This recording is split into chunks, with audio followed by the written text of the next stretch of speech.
So you've got a language class in 2 hours, but you've completely not done how. Sound familiar? So welcome to my life. 我有一个问题，因为最近我一直没有学习中文，我没有动力。I have been sleeping， 睡觉，在这儿。My Chinese teacher thinks I've been diligently studying every day. You already know the truth, which is I have not studied crap. 我的目标是骗我的老师。我学习了，这怎么办？ So I asked AI to generate me a last-minute study plan to get me fluent in just 2 hours. Perhaps some of you are thinking, actually your Chinese is pretty good.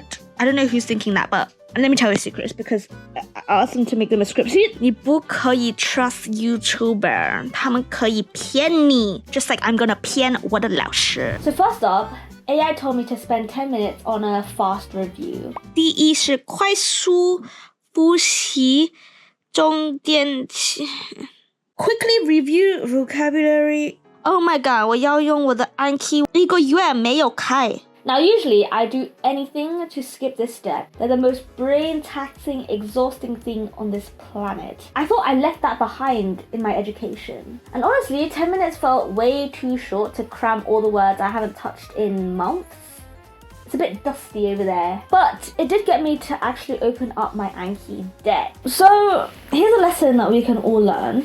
If you really don't want to do something, just put a timer on for 10 minutes. It just really makes you panicked. I felt the adrenaline kick in and I've never been that productive in my life. Oddly enough, it also gamified the whole experience. I wanted to see how many words I can get through in just 10 minutes. Man, I don't think I really learned any words because I realized how abysmal my Anki deck really is. I think I made the worst flashcards ever. In my flashcards, right, I have pictures, I have audio, I have everything they told me to do, but for some reason, I just can't remember anything. I think it's a skill issue. Also, I have an IQ of like less than 100. But when I really thought about it, I think I know why. When you're a kid, how come you can remember all these stories? It's because each sentence flows into the other. There's some logic going on. But with flashcards, some of them are talking about AI and the other one is talking about food. Like, where's the connection? So I'm curious, you guys who really love flashcards, how do you go about remembering it? Because let me know in the comments. 我刚刚做完我的暗记10分钟的 exercise， 但是我没有学到。所以 AI 你 suck. But anyways, overall, I'd rate this a C tier. So next up is a task that I'd say was actually my favorite, if not for the massive overhead. And that is recording yourself speaking. 10分钟练习口语表达。 Except AI, the fool, did not give me a topic to talk about. So it was up to me to entertain myself. When you're in doubt, you just need to go and explore Reddit. And I went down the Am I the Asshole rabbit hole. And girl, I can stay there for a whole day. 他是不是 asshole？ 我觉得这是很好玩的游戏。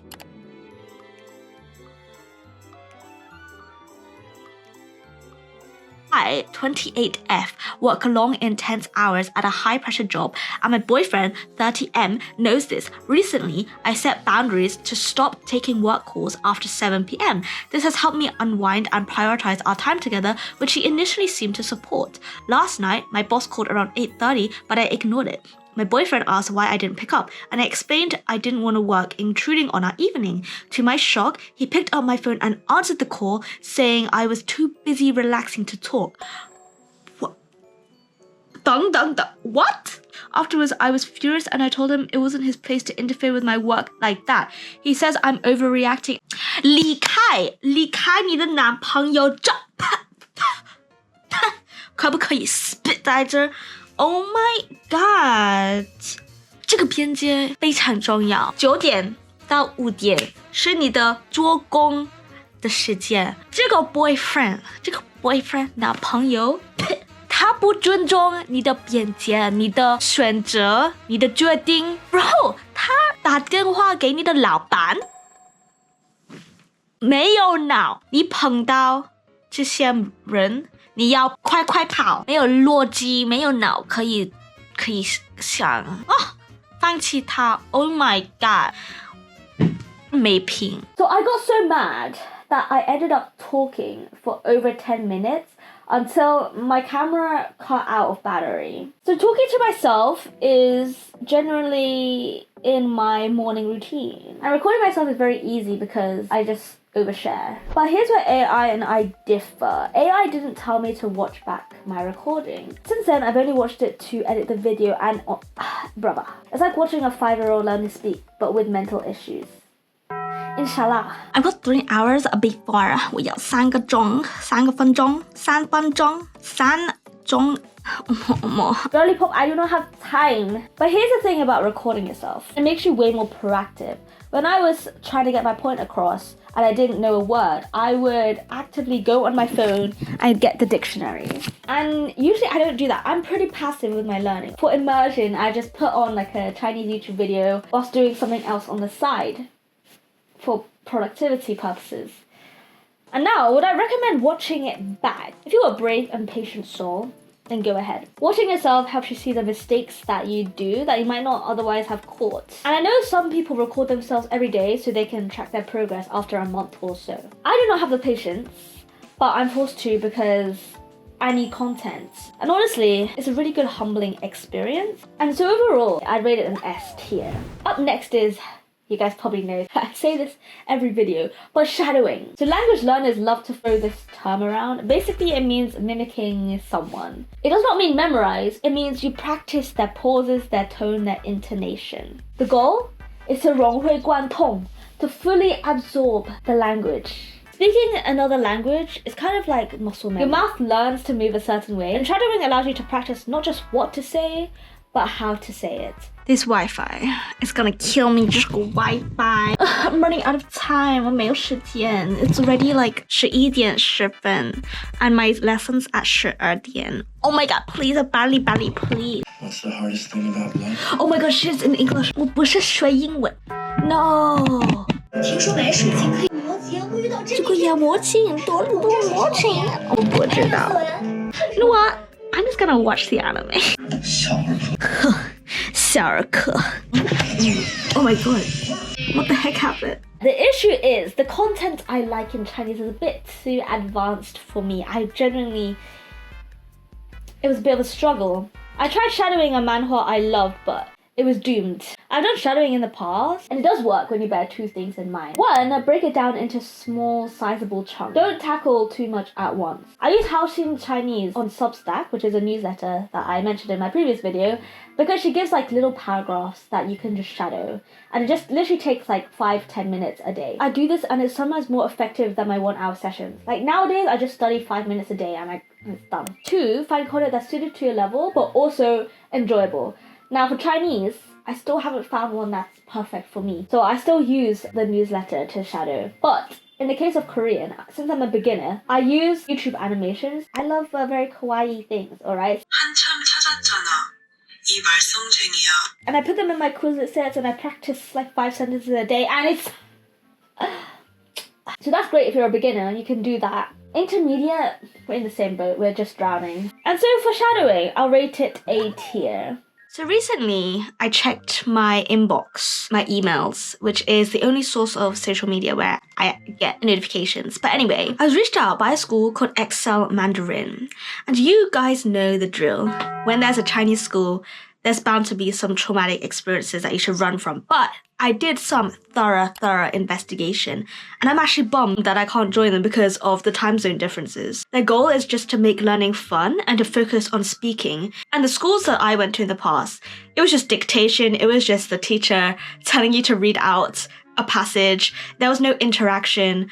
But ExcelMandarin really gives you like really small classes where 80 to 90% of the time is you spent speaking. This isn't sponsored, but they collaborated with me. So anyone who's interested can get a 10% discount off their first course. I'm really happy to collaborate with them because, man, we need to change the stigma around Chinese schools. And I believe this is the one, man. Next task, writing. 一段段文 一段短文。哦，一段短文。最近的生活什么可以说？我在睡觉。 Now, I've made a video in the past where I talk about writing and journaling and all that, which you can watch. Back then, my focus was on the more meditative, therapeutic side. Writing really makes you slow down and make you focus on the words that you're putting down. But I want to dive deeper into my new discoveries that I made this time round. Let's be real. After this video, you might know that writing is a good method, but are you gonna write? No. And one of the big problems is because you don't know what you're supposed to write about, right? I got you. So AI didn't tell me what to write about either. So this time I asked AI to generate me a list of ideas to write about. And I picked one which is about myself. Obviously, 当然。所以我选第二，学习中文的挑战和感受。你不可以看到，因为是 private。Only AI 可以看到，因为她是我的女朋友。But another thing that you can do, you can bring with you a list of phrases and words that you want to actively learn and let it marinate in your brain for a bit. And you'll come up with a topic. Make a story out of them, you know, be creative. So point one is be intentional with your vocabulary practice. Writing is the perfect chance to use that word or phrase that you're trying to remember. And it also doesn't just have to be individual words or phrases. They can be sentence structures too. Just take the skeleton of a sentence structure, twist it a little bit, and add your own spiel. And point two, writing makes the words stick into your brain. I'm talking about writing the actual characters rather than typing it up with pinyin. Seeing these words in context, especially if it's something personal to me, makes it just so much easier to memorize. And also, after this exercise, I asked AI to correct my mistakes and make me sound more native. I think this is a very good thing to see where your mistakes lie. But what I didn't anticipate was just how many mistakes I made. And at this point, I had 2 minutes left until my lesson and I was a bit panicked. Guys, it's 11:58. It's 11:58. I just made AI check my thing and I wrote down the sentences that I think are more native sounding like. 我的想法 is a bit depressing, but honestly, it's almost 大丈夫, honestly. Anyway, I'm more stressed about my... Let's see if I can 骗我的老师. So AI told me the mistakes, but I didn't really take it in. And that's a recurring issue for me. I tend to make the same mistakes over and over again. And unfortunately, writing didn't seem to fix that. So for that reason, I would put it as B tier. So you're probably wondering, how did your Chinese lesson go, huh? Did you fool your teacher? 好久没见。对，你去度假了是吗？是天生假，有的时候休息也是需要的。休息。Well, I was in such a rush that I ended up filming up my nostrils. And I don't want you to see that, so I didn't film the whole thing. But what I can say is it really did put me in a mental space. Or it could be because the topic that day was about the corporate environment. And man, I can talk so much about stuff I hate. Anyways, that's beside the point. Let me know your rankings. Do you agree or disagree with mine? What other techniques do you like to use? And how do you guys use AI? Yeah, a lot of questions. As always, thank you for watching and I shall see you in the next one. 我很喜欢做跳舞 aespa 他们的 whiplash 然后他们的 Armageddon 对不起